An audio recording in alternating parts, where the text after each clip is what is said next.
Are there any kind of comparatives between what you're studying and what you're experiencing here with the real estate team? Yeah, so in the Netherlands, obviously there's a lot of different aspects to it, because it's a bit more about taxations of buildings, where it's a focus on. There's also a focus on how houses are being built, so foundations and how which materials to be used. But there's also a lot of how do you connect with a client, how do you sell something, and these kind of things. And with Seven Stones, I felt their focus is way more on the people instead of the actual house. Right. And we learn a lot about theoretical stuff about how the house is built and these kind of things. You've reached the Seven Stones Indonesia podcast, where we talk with business people, entrepreneurs and influencers in Bali and Jakarta about business in Indonesia.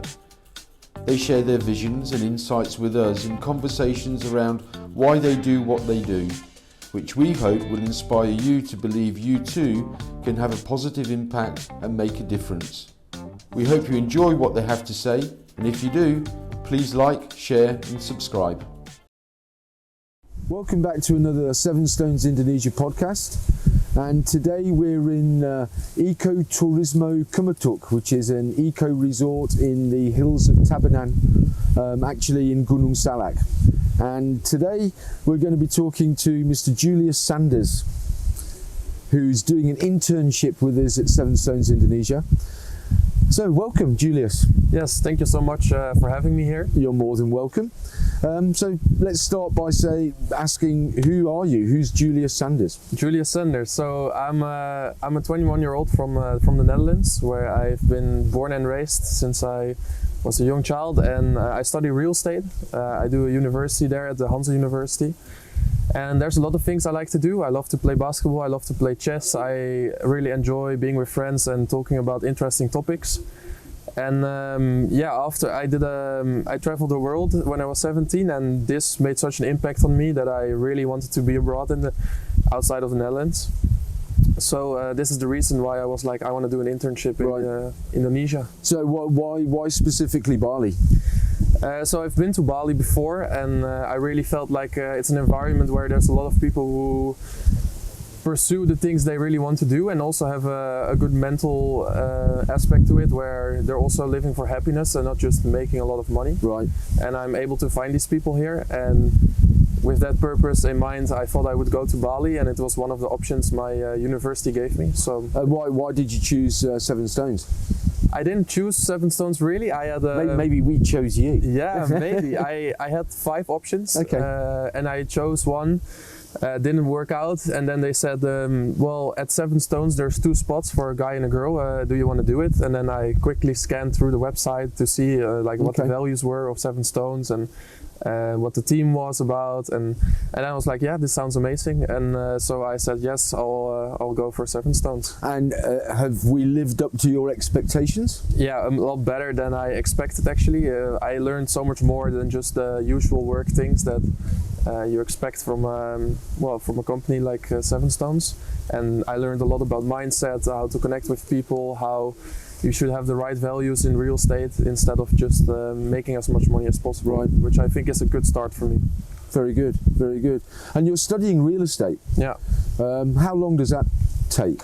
So you first do 4 years of a bachelor, and then there's a master you can do for international real estate. And a lot of people want to be a realtor, so if you want to become a realtor, you also have to do an actual realtor course to get your certification. Okay. So it can take up to 6 years if you want to be a realtor. Yeah. And why choose real estate? Well, I started with business, international business. For me, it felt a lot like I was being programmed to run in a company and not really make my own decisions, purely how to communicate internally but not really grow. And then it felt for me like something that was a bit boring. And then my dad also started working with real estate. Okay. And my grandpa is actually a realtor. So it kind of runs in the family a bit. It kind of runs in the family. And yeah, I had the goal of wanting to travel the world and not really work for my money, but let the money work for me. Yeah, that's a good attitude. Yeah, so I thought, how can I let the money work for me? And then real estate is something that is the whole world. It's one of the best assets to have. Right. It's something that can generate you income without you actually being there. and it requires a lot of work beforehand, but I feel like when I'm young I have a lot of time to put in the work now, and then I hope to travel the world around and get different houses in different places. And with this idea in mind, I was like, I want to just study real estate. And during my studies, I really felt like, oh, I have such a passion for this, and I have a goal that the studying went so easy, because you just work on it even when you're not doing it for school. So it helps a lot with motivation and these kind of things. And how the course is 4 years long. How long have you already been studying? So I've been studying now for 2 years. Okay. This internship is the end of my 2 years. Okay. And then next year I'll be doing another research, and I'll be doing a study abroad as well for real estate. And then after 4 years I'm officially finished. So in the 2 years that you've already been studying it, are there any kind of comparatives between what you're studying and what you're experiencing here with the real estate team? Yeah, so in the Netherlands, obviously there's a lot of different aspects to it, because it's a bit more about taxations of buildings, where it's a focus on. There's also a focus on how houses are being built, so foundations and how which materials to be used. But there's also a lot of how do you connect with a client, how do you sell something, and these kind of things. And with Seven Stones, I felt their focus is way more on the people instead of the actual house. Right. And we learn a lot about theoretical stuff about how the house is built and these kind of things. So you think you're going to be able to take some of the experiences that you've had here and make them fit into sort of the theoretical side to things? Yeah, I think it's really useful, because in a school setting you obviously don't learn really how you connect with clients. You only read the theoretical stuff, for example the legal things is quite similar, but here it's way more about how do you approach things, how do you build your own career, how do you make your own decisions that have a good influence. And I think it's something that's really well adding to each other. Very good. And you've been here how long already? I arrived the 15th of April. Okay. So and I'll be leaving the 13th of August. So it's that's a really quick visit, really. Yes. Sadly, our internships are only 3 months, okay. And a lot of other people have it for 6 months. But I didn't have the choice. But I made sure I had a month after my internship is done, so I can go on vacation and go to different places. So where are you going after you leave here? Well, I'll leave here from Seven Stones around 15th of July, and then I'll be traveling with my parents for a bit. They will come to the island and we'll go to Lombok. And then after I go back to the Netherlands, and I'll be doing more travels, and hopefully also to other countries to study there. Yeah. That's really inspiring, actually. I mean, to be able to learn as you're traveling, I think is a really important sort of mindset to have. I mean, there's a lot of people, we've had interns, for example, in the past, they come over and they just see Bali as a party place, right? And they don't really focus on work, and they're not really interested in anything that we try to show and teach and share and that sort of stuff, simply because they're here for fun more than anything else. So I think it's great that there's folk like you that come out actually and able to balance those things together, you know, because we've had a few drinks together. Obviously, we also do that. It's not. But you're also kind of diligent in coming into work and getting things done. So it's nice to find that balance, you know. So with all of that, what do you want to do? Where do you see Julius in 5 years, 10 years time? So right now I feel like I'm like doing a lot of things, learning a lot of things, but not actually creating a lot yet. So I'm still learning from people, learning about mindset and how I can do things. And I really want to execute things, so learn in the process of actually making stuff. It's also why I really love to do the podcast, for example, because I'm actually making something that I find really interesting. And then in 5 years I hope to buy land here in Bali and start building my own villas. And perhaps work for Seven Stones, who knows? I think if you came back and you wanted a job, I think we would probably offer you a job. Yeah. So that offer is going to be open. Yeah, that would be a great thing. And then I think I can learn so much more from being in the process. I think you'll actually learn from going through that whole process of finding land, buying the land, thinking of what you're going to build and talking to people like Made Sulendra, for example, about the architectural side to stuff. All of that's part of the journey too, you know? Yeah, it's not just about having the house and making the money from it. It's more that you learn, if you're in the process, you learn so much more. And then when I, for example, tell a client like how I can help him, exactly, when he's pretty foreigner, then I know a lot more about what would be, what's worth it, what's not worth it, and all these things. So I'm just trying to, everything I do right now is just enjoy all the steps that I make and not really, obviously I have my goal in mind. That's what I work for every day, try to do 3 things for my goal every day. Okay. So I have like 5 or 3 goals in my mind, which is that I'm physically healthy and mentally. So I try to do something every day for that. I try to have a goal of having multiple villas that I'm aiming to rent out. So I'm working on that every day.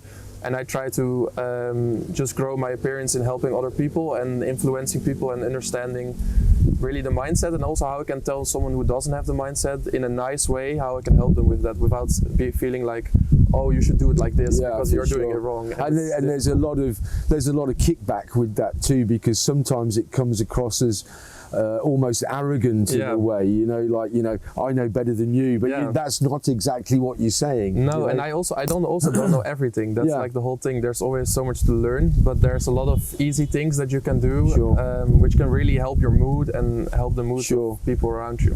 I think again that's a positive attitude to have. If you kind of think that everything is a learning experience, it's only the way your mind works, the mindset that you have, that either accepts that choice that it's a learning experience or has an opposite or different direction it goes into. And that's all very much about how you choose to react to an event. And an event could be for like just sitting here, for example. You know, it could start raining here right now and we could either, you know, get really angry that it started to rain, or we could actually just keep on going and get wet. Do you know what I mean? Yeah, that's the fun thing. It's all learning experience. Also, when you have people around you that are like, they get angry quickly or they get annoyed because, for example, the traffic lights are red or you don't get your food in time, but it's all things that you can't really do anything about. And it's really indeed how you think about it. So it's like more like it's a learning thing that I learn now. And do I get annoyed now? No, I can't do anything about it. So let's not be annoyed. We're in Bali, so let's just enjoy the time. Where did you pick that up from? What is that? There was a book called Leven met de wind mee. It's like living with the wind. It was a book that I got from my friends from my student house. They gave to me for Bali. His name is Sam, and he is a bit more already working with the mindfulness, which is really inspiring. And he said, "You really need this." And then I listened to it in the airplane. I was so inspired by all the things that were said. So then I really started working on meditating and thinking about like how my thoughts always led me to an emotion or led me to a decision. And now I'm a bit more able to observe my thoughts and be like, oh, well, this makes me feel like this. Do I want to do this or this? And how do I feel? And it's so much, it helps so much. And you learn more every day when you meditate or when you talk to people. I've been watching and reading a lot of stuff by a guy called Dr. Joe Dispenza. And he talks a lot about how it's the feeling of something that your body reacts to, not necessarily the actual thing, not the actual event.